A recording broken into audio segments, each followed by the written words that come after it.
Hi, welcome to AwkwardHamster. Today I'll be unboxing this Netgear Nighthawk. It's a pro gaming router. The model's XR500. Now my last gaming router, well, two of them actually. One of them broke, still need to get it serviced. The other one's working, but this one has more functionality. So this costs about $300 off Amazon. Go over some of the package contents here. Besides the router, 4 detachable antennas, the Ethernet cable, power adapter. Here's some of the technical specs for it. So this is both bands, the 2.4 gigahertz and the 5 gigahertz. And one reason why I want this one, my current one, the one that's not broken, it's only 10-base-100. So at least with this one, I can get up to gigabit. And it's got 2 USB 3.0 ports. So I'm actually quite happy with that. I don't actually use my printer with my routers, but I do use storage devices. Let's look at what's on this side here. Here's some of the features for it. Gaming dashboard, customizable view. If you want to read any part in more detail, just feel free to pause the video.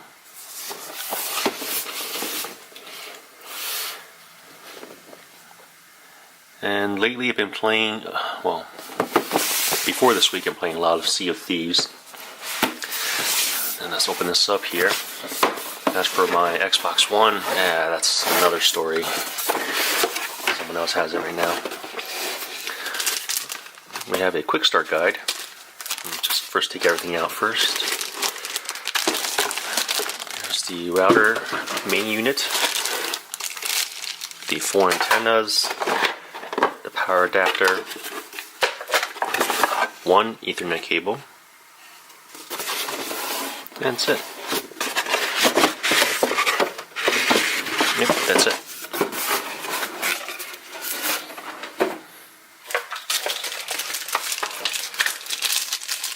For each of those antennas, let me open this up here.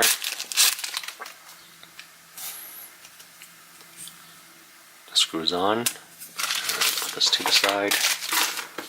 Here's the patch or Ethernet cable. It's Cat 5e rated. Cat 5e patch cable. Here's the power adapter.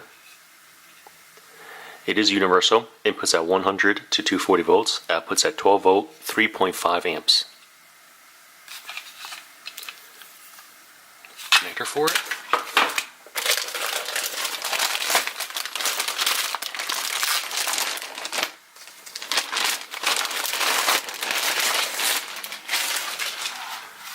Put this to the side here first. Take a look at the Quickstart guide.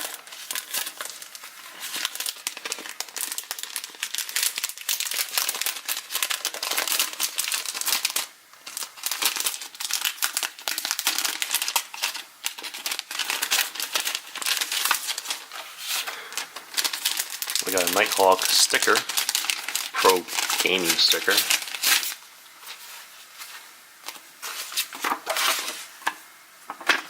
Advertisements for their other products.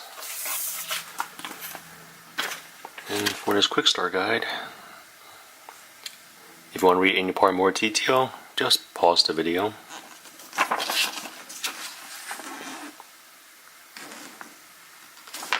Alright. Very simple, straightforward. Here's the pro gaming features, gaming dashboard, Geo Filter, QoS. That I definitely need, because when I'm gaming, well, I don't want priority to go to the Netflix or YouTube TV streaming services.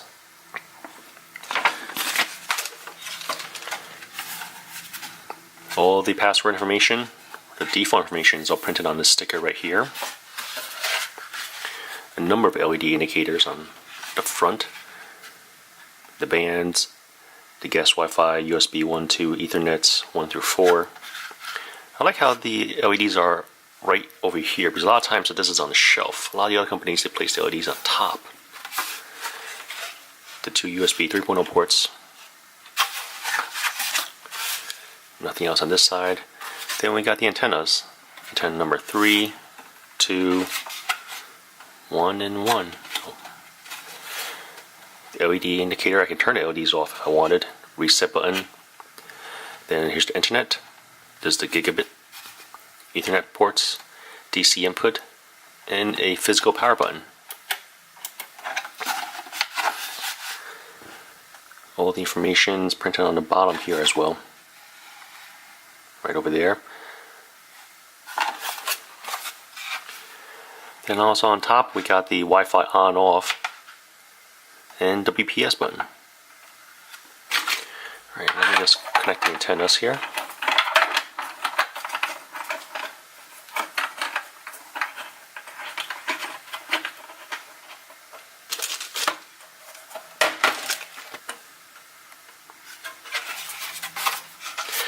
Very low profile. It can easily fit on a shelf, like I mentioned. There's only really one way to mount it. It's not like it came with any sort of mounting bracket, so I can place it on the wall or have it be more vertical. But horizontally, it's pretty thin. I can always just fold these downward. This probably take the least amount of room.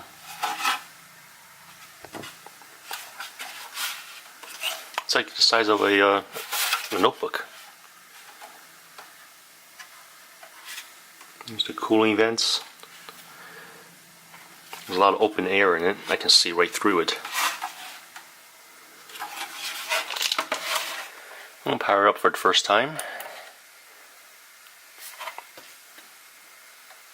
So the Ethernet LEDs flashed in the beginning. The power LED is amber right now. Wait a little bit. About a minute passed, and now it seems like it's fully booted. Everything's starting to illuminate, including the WPS button and the Wi-Fi on button up here. Not sure why the 5 GHz is still flashing. Now back on my machine, I'm going to search for the Wi-Fi.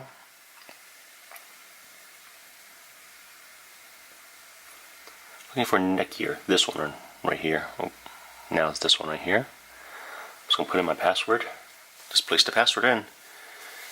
Now this router is not plugged into any sort of broadband or anything. I'm going to head to the Wi-Fi.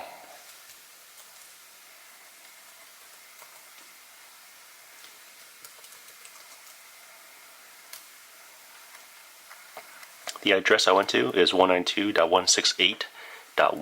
I'm going to say yes, I agree. And here's just a welcome screen.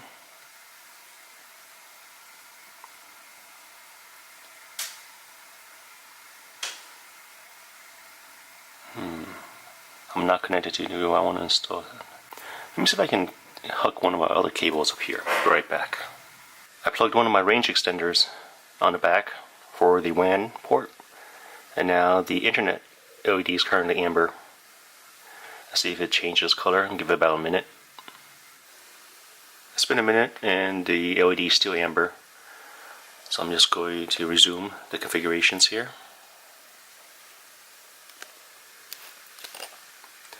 Make sure I'm going to cancel. I'm going to try to establish an internet here.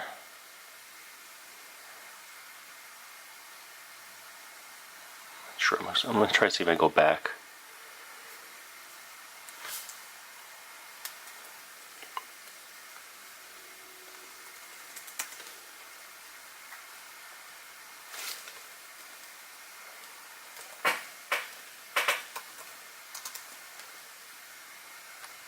I'm back to the welcome screen. Checking for internet connection right now. I'll connect it to my range extender some other time then. I'm just going to proceed. I need to set up a new password here. And here's my Wi-Fi information. Click here to edit your Wi-Fi band, otherwise you'll use the same credentials for both. So I want to use the same credentials for both the 2.4 and the 5 GHz. Same password. Next.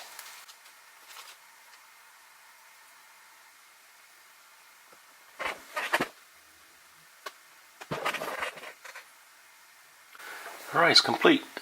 And next. No new firmware version available. Okay.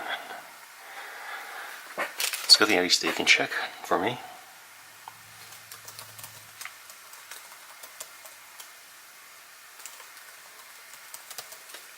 Now I'm just logging in with the credentials I created earlier during the initial setup.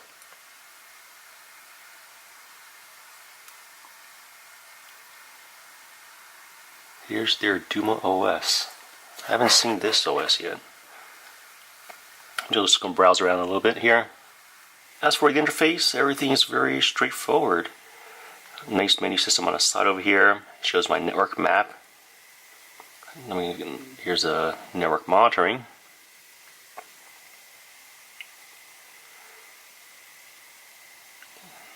Just browse the system information. So I have to share quite a few information here available right at my fingertips. Let's go to settings here. So here's that initial setup wizard. Do a WAN setup.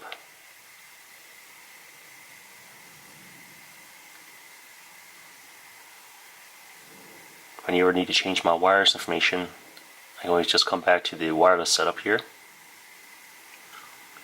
There's a guest network. I have this function as a router or only as an access point. Oh, the device name XR500.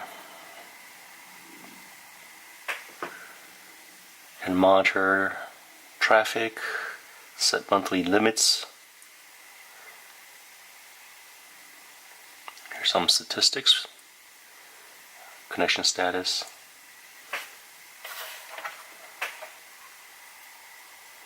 There's a USB storage. I can use it as a media server too.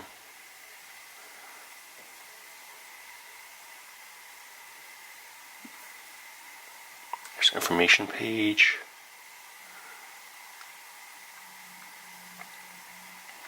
Notifications, logout.